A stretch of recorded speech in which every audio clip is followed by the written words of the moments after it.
నమో వెంకటేశాయ. కలియుగ వైకుంఠమైన తిరుమల కొండపై కొలువై పిలిస్తే పలికే దైవంగా భక్తుల ఇష్ట దైవమైన ఆ ఏడుకొండల వాడికి ముడుపు కట్టడం అనేది అత్యంత శక్తివంతమైన పూజా విధానం. మనకు ఏదైనా ఒక బలమైన కోరిక ఉన్నప్పుడు లేదా జీవితంలో ఏదైనా పెద్ద సమస్య ఎదురైనప్పుడు స్వామి నా ఈ కార్యం దిగ్విజయంగా పూర్తయ్యి నీ కొండకు వచ్చి దర్శనం చేసుకుంటాను, నీకు ఈ ముడుపు సమర్పిస్తాను అని మొక్కుకొని ముడుపు కడతాం. అయితే ఈ ముడుపు ఎందుకు కట్టాలి? దీనివల్ల కలిగే ఫలితం ఏమిటి? అసలు ముడుపులో ఏమేమి వేయాలి? ఏ నియమాలు పాటించాలి? అనే విషయాలను ఈరోజు మనం ఈ వీడియోలో క్లుప్తంగా శాస్త్రోక్తంగా తెలుసుకుందాము. వీడియోని ఎక్కడా స్కిప్ చేయకుండా చివరి వరకు చూడండి. మొదటిగా అసలు స్వామివారికి ముడుపు ఎందుకు కట్టాలి? కలియుగంలో స్వామివారు భక్తుల రక్షణ కోసం అర్చావతారంలో వెలిశారు. మన హృదయంలోని భక్తిని, నమ్మకాన్ని ఒక సంకల్ప రూపంలో స్వామికి నివేదించడమే ముడుపు. ముడుపు కట్టడం అంటే మన కోరికను లేదా సమస్యను ఆ వెంకటేశ్వరుని పాదాలు చెంత పెట్టేశామని, ఇకపై ఆ భారం అంతా స్వామిదే అని సంపూర్ణంగా శరణాగతి చెందడం. నిజమైన భక్తితో, నమ్మకంతో ముడుపు కట్టినప్పుడు మన మనస్సు అపారమైన ప్రశాంతత లభిస్తుంది. నిలిచిపోయిన పనులు త్వరగా పూర్తవుతాయి. వివాహ గడియలు రావడం, ఉద్యోగ ప్రాప్తి, వ్యాపారంలో లాభాలు, దీర్ఘకాలిక అనారోగ్య సమస్యల నుండి ఉపశమనం లభించడం వంటి అద్భుతమైన ఫలితాలు కలుగుతాయి. ఆ ఏడుకొండల వాడు మన సంకల్పాన్ని తప్పక నెరవేరుస్తాడు. ఇప్పుడు ముడుపులో ఏమేమి వెయ్యాలో, పూజకు ఏ వస్తువులు కావాలో చూద్దాము. ముడుపు కట్టడానికి మనకు కావలసిన అతి ముఖ్యమైన వస్తువులు: కొత్త కాటన్ వస్త్రం, పసుపు రంగు లేదా ఎరుపు రంగులో ఉన్న కొత్త వస్త్రాన్ని లేదా బ్లౌజ్ పీసు లేదా చిన్న కర్చీఫ్ సైజు ముక్కని తీసుకోవాలి.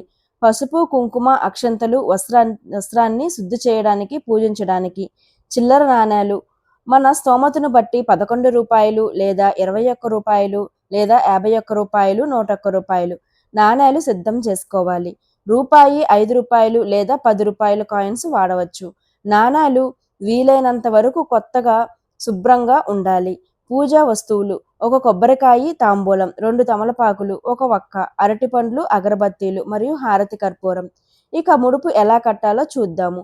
ఏదైనా ఒక శుభ శనివారం నాడు కానీ లేదా స్వామివారి శ్రవణ నక్షత్రం ఉన్న రోజున కానీ ఉదయాన్నే తలస్నానం చేసి పూజా మందిరాన్ని శుభ్రం చేసుకోవాలి.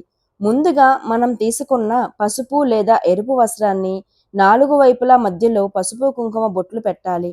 ఆ వస్త్రాన్ని స్వామివారి పటము ముందు ఉంచి అందులో మనం అనుకున్న కానుక ఉంచాలి. ఇప్పుడు మీ మనసులో ఉన్న కోరికను లేదా సమస్యను స్వామివారికి చెప్పుకుంటూ మనసారా ధ్యానించాలి. స్వామి, నా కోరిక నెరవేరిన వెంటనే తిరుమల వచ్చి ఈ ముడుపును నీ హుండీలో సమర్పిస్తాను అని సంకల్పం చెప్పుకోవాలి.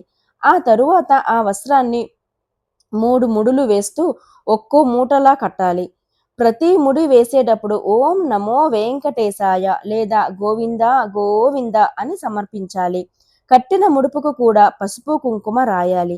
ఆ ముడుపును స్వామివారి పాదాల చెంత ఉంచి ధూప దీప నైవేద్యాలు సమర్పించి కొబ్బరికాయ కొట్టి కర్పూర హారతి ఇవ్వాలి. పూజ పూర్తయ్యాక ఆ ముడుపును పూజా మందిరంలోనే ఒక పక్కన సురక్షితంగా ఉంచాలి.